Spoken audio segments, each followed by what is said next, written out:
Possible होगा sir हटाने के लिए? क्यों नहीं होगा। आप पार्लियामेंट में बिल लेकर आइए, हम सब सपोर्ट करेंगे।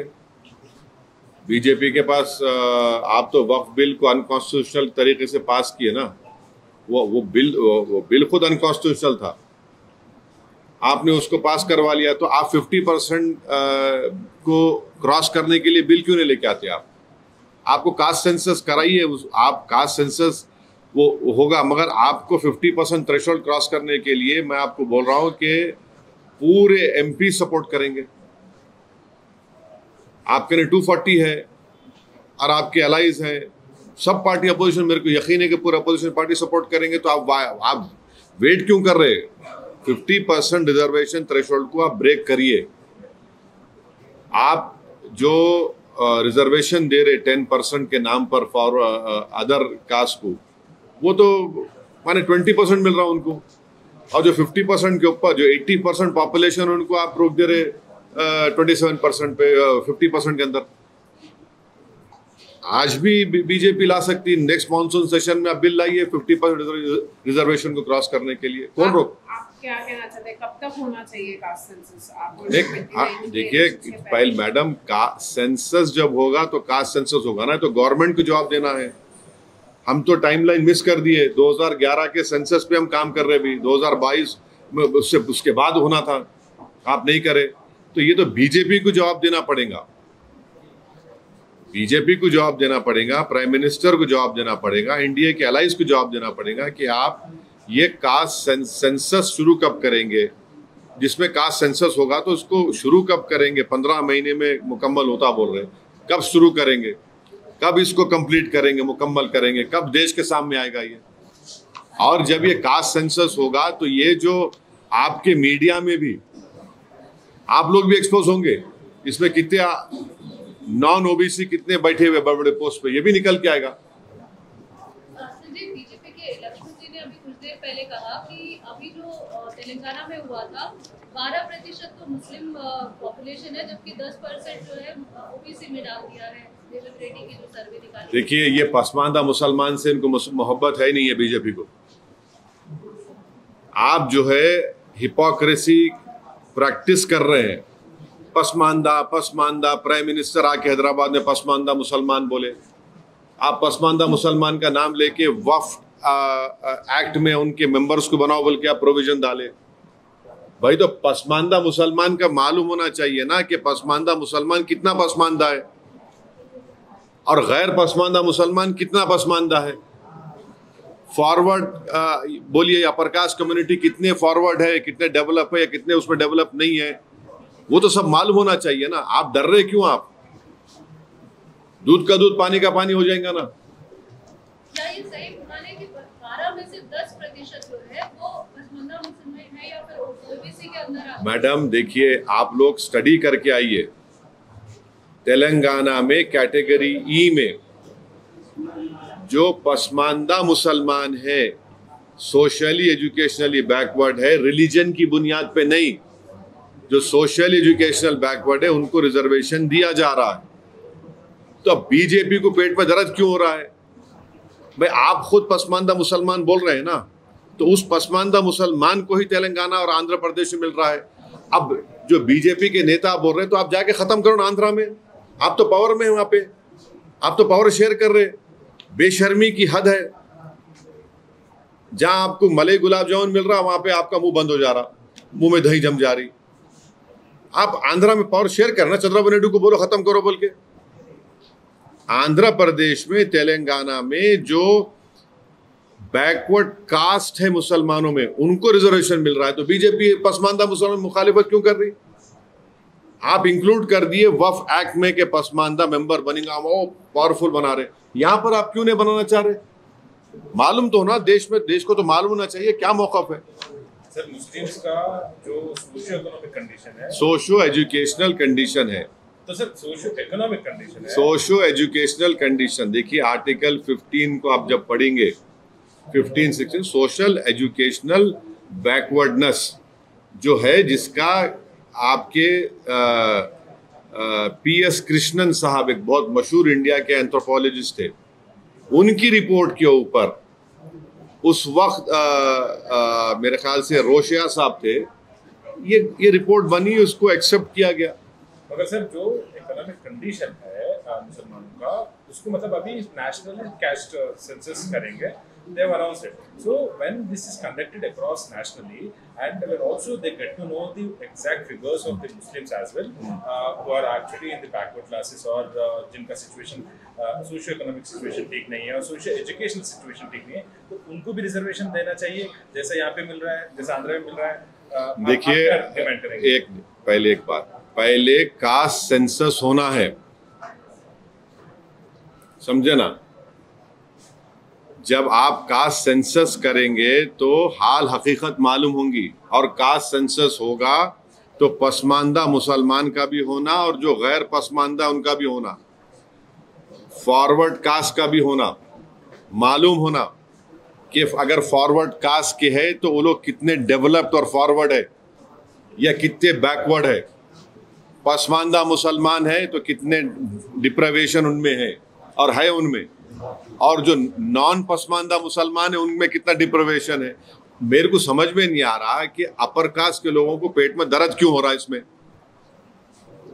आप अपनी तकलीफ को, पेट के दर्द को, सर के दर्द को आप लाके मुसलमानों पे डालना चाह रहे, मत करिए। आपके सर का दर्द का इलाज आप खुद करिए। और बीजेपी, ये अब बीजेपी के जो जितने बड़े बड़े सपोर्टर्स थे वो तो गाली दे रहे थे कास्ट सेंसस को, अब उनको क्या हो रहा, उनको तब उनको दिख गया मुसलमान। अरे छोड़ो भाई, अब तुम्हारा सर का दर्द का इलाज मैं कैसा करूंगा। मैं ये कह रहा हूं कि सबके दर्दों का इलाज कास्ट सेंसस है। आप कास्ट सेंसस कराओ, मालूम हो जाता ना। देखिए कास्ट सेंसस होगा तो कौन कहाँ खड़ा हुआ है, किसके पास कितनी दौलत है, किसके पास कितना जमीन है, किसके पास कितना एजुकेटेड है, कि कौन झोपड़ी में रह रहा, कौन घर परमानेंट घर में रह रहा, कौन किराएदार है, किसके पास एग्रीकल्चर की जमीन है, किसके पास इनकम है, ये तो सब निकल के आएगा ना। तो देश हित में है, ये अच्छा है, भारत मजबूत होगा।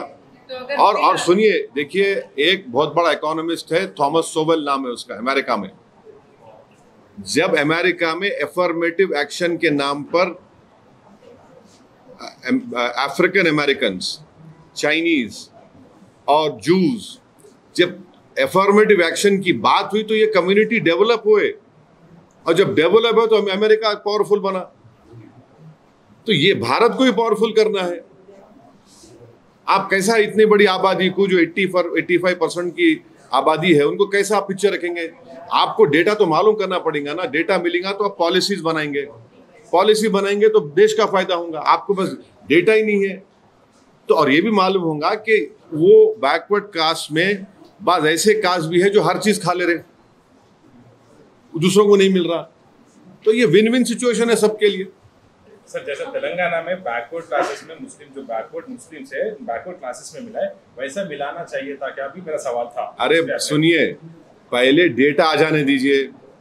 जब डेटा आएगा तो आप इतना मुतमईन रहिए, जब डेटा आ जाएगा तो पूरे देश को मालूम हो जाएगा कि किस तरीके से 85% पॉपुलेशन को, उनको इनजस्टिस उनसे हुई, कैसे उनको हिंदू मुस्लिम के झगड़ों में मिलाकर उनको पीछे रख दिया गया, कैसे उनका एक्सप्लॉयटेशन हुआ। तो ये सब चीजें मालूम होंगी ना। पहले तो कास्ट सेंसस तो होने दीजिए। आप लोग भाई, कास्ट सेंसस तो जरूरी है ना। सर तेलंगाना में कास्ट सेंसस हुआ, 50 दिन में 3.54 करोड़ लोगों का यहाँ पर, हाँ 56.34 ओबीसी पॉपुलेशन है। और एक्शन प्लान तेलंगाना, अरे भाई उन्होंने रेजोल्यूशन, असेंबली में रेजोल्यूशन पास करके बोल दिए कि 42% बीसी को रिजर्वेशन दो आप। अब गवर्नमेंट ऑफ इंडिया को एक्ट करना है। और हम आज भी प्राइम मिनिस्टर से ये रिक्वेस्ट कर रहे हैं कि आप अपने आप को ओबीसी का नेता बोलते। प्राइम मिनिस्टर छाती को मार के बोले मैं बैकवर्ड क्लास का नेता हूं। आप एक बिल डालो ना पार्लियामेंट में, 50% रिजर्वेशन को ब्रेक करो आप। और सेंसस आप कब करेंगे, ये उसमें सेंसस कब शुरू करेंगे, उसको कब कंप्लीट करेंगे, और क्या 29 पार्लियामेंट इलेक्शन से पहले इंप्लीमेंट होगा नहीं होगा। तो अगर बिल पार्लियामेंट में आता है तो आपके 100% आप लाइए, 50% ब्रेक करिए, रिजर्वेशन लाइए। आप कौन रोक रहा प्रधानमंत्री को? आप लाइए ना, आप बिल्कुल फौरन ला लीजिए। जिस तरह की जैसे ये बात सामने आई है उसके बाद से जो राजनीति हो रही है पार्टियों के बीच में एक दूसरे के ऊपर ये कहने की हमने इसके लिए दबाव बनाया, हमें इसके लिए इनिशिएट कर रहे हैं, कैसे देख रहे हैं? आप देखिए, आप छोड़ दिए ना, कौन दूल्हा बन रहा है नहीं बन रहा है मेरे को उसकी फिक्र नहीं है। आप कास्ट सेंसस का डिसीजन ले लिए। और देखिए केरला में आरएसएस की बैठक हुई थी, वो बैठक में भी उन्होंने इन अ वे बोले कास्ट सेंसस कराओ बोल के। केरला में बैठक हुई थी आरएसएस की, उसमें उन्होंने बोले इन अ वे कराओ बोल के। आपका बीजेपी को, गवर्नमेंट ऑफ इंडिया से हम एक ही बात पूछ रहे हैं कि आप सेंसस कब शुरू करेंगे, क्योंकि आप डिसीजन लिए कास्ट सेंसस भी कराएंगे। सेंसस कब शुरू होगा और कब कंप्लीट होगा, उसका डेटा देश के सामने कब आएगा? क्या 29 पार्लियामेंट के इलेक्शन से पहले ये हो जाएगा, नहीं हो जाएगा, हमको बताइए। अरे जरूरी है ना भाई, आपके इतने पॉलिसीज हमारे हैं। 1931 में एक सेंसस हुआ, उसके बाद से अब तक नहीं हुआ। मंडल की खाली रिपोर्ट पे हो रहा है, आपके पास मालूम तो होना ना कौन कहाँ खड़ा हुआ है, कौन कितना पसमानदा है, कौन कितना पिछड़ा है, किसमें कम पढ़े लिखे लोग हैं, किसमें किसके पास जमीन नहीं है, किसके पास इनकम कितनी है, कौन किराए के घर में रहता, किसके पास जमीन नहीं एग्रीकल्चर की, ये सब मालूम होगा ना। इसमें वो क्या बात है? मगर हम यही बोले कि टाइम लाइन दीजिए प्लीज आप। कांग्रेस के लिए जिस टाइम पर ये अनाउंस किया जा रहा है, ये कहीं ना कहीं बता रहा है कि बिहार का जो चुनाव है उसके मद्देनजर है। क्या आप सच में समझते हैं कि आप भी हम बिहार चुनाव लड़ेंगे और अच्छी तरह से लड़ेंगे। हम बहादुरगंज से हमारे कैंडिडेट का अनाउंस भी कर दिए। मैं और मेरी पब्लिक मीटिंग है 3 तारीख को बहादुरगंज में, 4 तारीख को और एक जगह पर है। हम अच्छी तरह से लड़ेंगे और आप देखेंगे इंशाअल्लाह ताला हमारे जो एमएलएज लास्ट टाइम जीते थे उससे ज़्यादा हमारे एमएलएज कामयाब होंगे। और जो चोरी करे हमारे एमएलएज की, इंशाअल्लाह ताला उनको भी सीमांचल की जनता सबक सिखाएगी। बिहार के इलेक्शंस मद्देनजर रख के ये लाया गया, ये सवाल था। सवाल का जवाब ये दे दिया, मैं दिया ना। मैं बिहार का जवाब मैं ऐसे दिया। अब आप जैसा चाह रहे मैं कैसा दूंगा? क्या असर होगा? हाँ, क्या इस बार असर होगा? आप देखेंगे। अब हम देखिए बहादुरगंज में हमारी जनसभा है, असर देखेंगे आप।